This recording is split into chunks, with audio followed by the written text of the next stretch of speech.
Ah oui, je me souviens très très bien que vous m'avez dit jouer Catherine Deneuve, c'est vraiment la chose la moins exotique qui puisse m'arriver. Oh c'est vrai. Pour moi, ça c'était une chose très, très délicate à imaginer.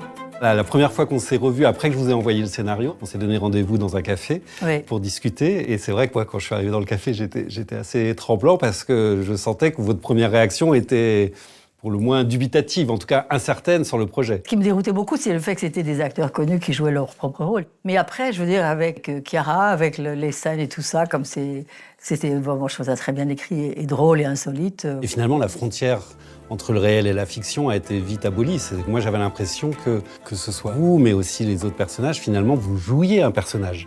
Ce qui m'intrigue quand même, c'est de savoir comment vous êtes arrivé à l'idée de ce personnage pour faire un film avec Chiara. Moi, j'ai vu que quelles que soient les fictions dans lesquelles je l'ai entraîné, très souvent, que ce soit quand on rencontre des spectateurs au cinéma ou des fois avec des journalistes, on la ramenait beaucoup à Marcello Mastroianni ou on la ramenait à sa famille, avec Chiara. Et moi, je savais que j'avais envie de faire un film sur les acteurs, en fait. C'est vrai que ce film, pour moi, il essaye de cerner ça. Qu'est-ce que c'est cette identité très particulière d'être acteur ou d'être actrice en dehors des plateaux de tournage? Finalement, l'histoire après qu'on raconte, cette espèce, comme vous dites, de folie du personnage de Chiara qui décide de s'identifier à quelqu'un d'autre et pas à n'importe qui, à son père acteur. Oui, comme s'il fallait qu'elle s'identifie à lui d'une certaine façon pour se l'approprier et en même temps s'en débarrasser, entre guillemets. C'est comme s'il me hantait. Enfin non, plutôt c'est comme si c'était moi qui étais devenu le fantôme de mon père. Il te manque, c'est tout. On a été heureux ici. Oui. Moi, je sais qu'en tant que cinéaste, le premier moment d'échange très intense en général avec les acteurs et les actrices, c'est les premiers essayages de costumes.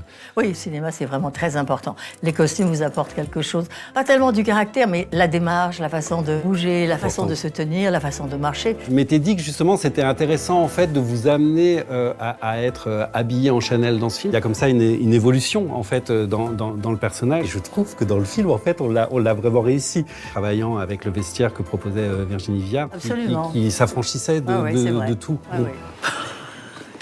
C'est incroyable. Qui t'a fait ça? C'est pour des photos? Pourquoi, à un moment, aller au Festival de Cannes est quand même important? Ce qui était vraiment important quand même, c'est quand on vous annonce que le film est choisi pour être à Cannes. Et on l'a vécu là ensemble pour Marcello Mio. Voilà.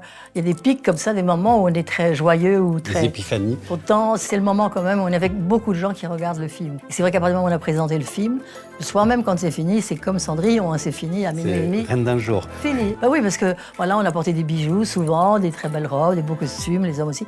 Voilà, c'est fini, voilà. À minuit et demi, c'est fini.